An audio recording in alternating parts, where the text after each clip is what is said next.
No, no, no.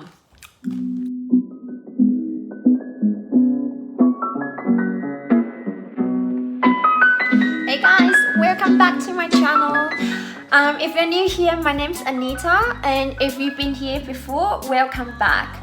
So Australia is still in lockdown at the moment, and as a responsible citizen, I haven't really gone out that much at all. And what do you do when you stay at home all the time? If you're anything like me, you snack a lot more than usual, especially now that in Australia winter is fast approaching. It's getting colder and colder, and I find myself snacking a lot more than before as well. When it comes to snacks, I'm quite adventurous, like I try anything. I was kind of getting sick of my usual snacks, so I thought I'd ask my students what's Aussie snacks they like. Now bear in mind, my students are teenagers aging from 16 to 18, 19, so their tastes might be a bit different. So today we're going to try those Australian snacks they recommended while talking about something a bit more serious. So today I wanted to talk to you about what you can do if you are a perfectionist when it comes to learning a language and it's holding you back from becoming a confident English speaker. Basically, that means you beat yourself up when you make a mistake, or you just don't allow yourself to make any mistakes at all when speaking or writing in English. I mean, it's good to hold yourself to high standards, but is this really the most effective way to learn? Let's talk about it today while trying some Australian snacks. Okay, now first up we've got Tim Tam. So this is a new flavor that came out just now. It's called Sunshine Coast Strawberries and Cream. It's got this expensive biscuit look. Now for those who don't know what Tim Tams are, so basically they are an Australian chocolate covered biscuit.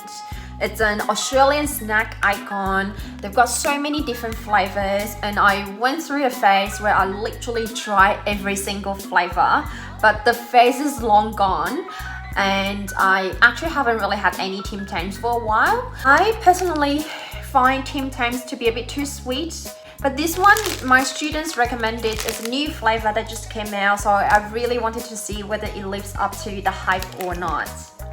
So let's give it a try.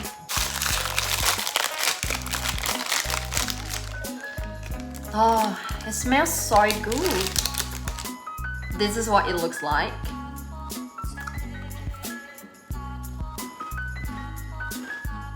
It's actually pretty good. It's not too sweet. To be honest, I can't really taste any strawberries. But out of 5, I will probably give it a solid 3. It's not too bad. Like, I don't know if I will have more than 2. So now let's talk about the first thing that you can do if you are like a super crazy perfectionist like I used to be. The first tip that I have for you is don't obsess over your mistakes. I can't stress enough how important this one is. As someone who used to be a perfectionist, still kind of is now, I can't begin to tell you how much I used to cringe every time I made a mistake. I used to replay all the mistakes that I made in my head over and over again, overanalyzing everything I said, wishing I had said something differently, I had chosen a different word, berating myself, saying things to myself like, how could you have made such a silly, obvious mistake? But you know what? It's just not fun. Being so hard on yourself all the time. It's frustrating, it's exhausting. And it makes you become so careful. You are so afraid of making mistakes because you don't want to disappoint yourself to an extent that you don't even give yourself the opportunity to have fun using a language anymore. And what's the point of learning a language if you're feeling so miserable all the time? To be honest, the only way to get quote-unquote perfect English is to start using the language right here, right now. You can't wait until your language skills are perfect. If I had waited many years ago when I first started learning English, I wouldn't be where I am today. And take it from someone who's been there before. If you aren't making any mistakes, then you aren't taking enough chances and you won't really accomplish anything with your English.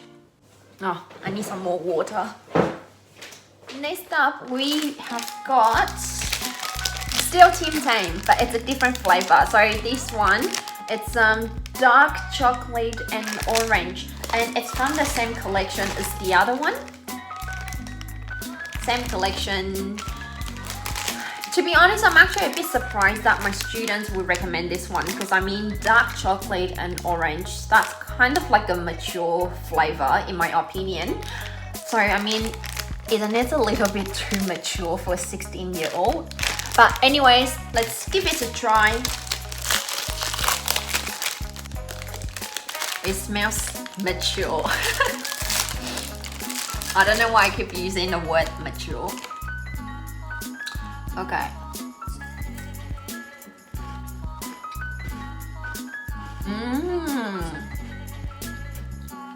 It's really good. It's actually better than the other one.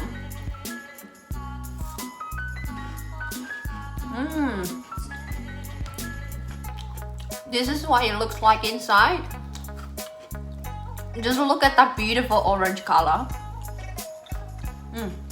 5 out of 5. Perfecto. If you have to choose between these two, I definitely go for this one. Okay, enough eating. So now the second tip I have for you is reward yourself for the effort, not the results. So this has been my mantra for years now. It's life-changing. I can't remember who said this. I think it was from one of Matthew Huss's videos. I went through a phase where I was like crazy about his videos. I mean, dating, English learning, you see the similarity? So he was saying you should really reward yourself for putting yourself out there to meet new people, be vulnerable, but never ever focus on whether it turns out to be the man of your dreams or not. So the same principle applies here, I suppose. So reward yourself for putting yourself out there to use language. Every time you find yourself out of your comfort zone in a meeting or social gathering where you feel like everyone speaks better English than you feel insecure, say this to yourself. It's not gonna be perfect, but I don't need perfect. All I need is to show up, be there, talk to at least one person or just say one thing, no matter how afraid I feel. At least I tried, and that's all it matters. So trust me, when you focus on the effort you put in instead of the results, if you approach the challenge this way, it's not gonna bother you as much when you make mistakes. In fact, you might find yourself feeling very proud of yourself. Alright, last but not least, we've got twisties. So this is another Aussie snack icon. It's a corn-based snack. I love the other flavor, which is the cheese flavor. I haven't really tried their chicken one because I personally don't really like any snacks covered with chicken powder. I just don't like it. But my students say this is a must try, so I suppose we must give it a try then.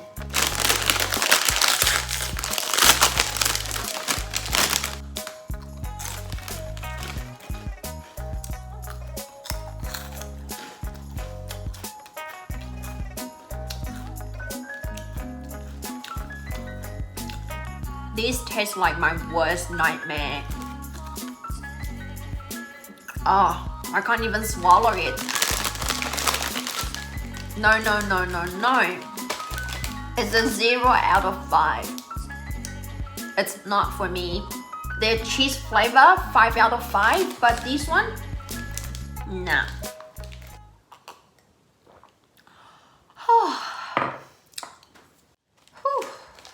That was not fun. Never ever again. Okay, let's talk about the last tip.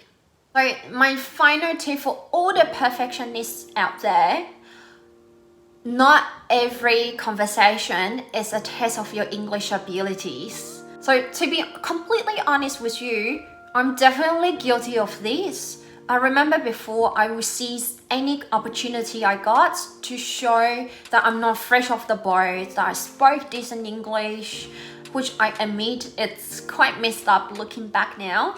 And I ended up focusing so much more on just myself rather than the person I was having a conversation with. And you know what? When you talk to native speakers, they just want to have a conversation with you and get to know you. They're not focusing on your mistakes, so why should you? And if they are focusing on your mistakes all the time, you might want to ask yourself, maybe they are not that good of a friend to begin with. Just saying. Speaking perfect English means nothing if you can't use your language skills to connect with other people. Pretty much all the friendships and professional connections that I have built over the years would never ever have happened if I hadn't practiced my language skills. And human connections just mean so much more to me now than merely being able to speak perfect English. So I hope you enjoyed the video. Let me know if you like this kind of content. It's kind of like having a heart-to-heart chat with a friend over a cup of tea and some snacks. I really enjoyed making this video and I hope you like it as well. So if you did like it, please give it a like. And if you're interested in this kind of content, don't forget to hit the subscribe button as well. And let me know if you want me to try some other stuff that students are interested in. And yeah, and I hope you have a great day. I'll see you in the next video. Bye!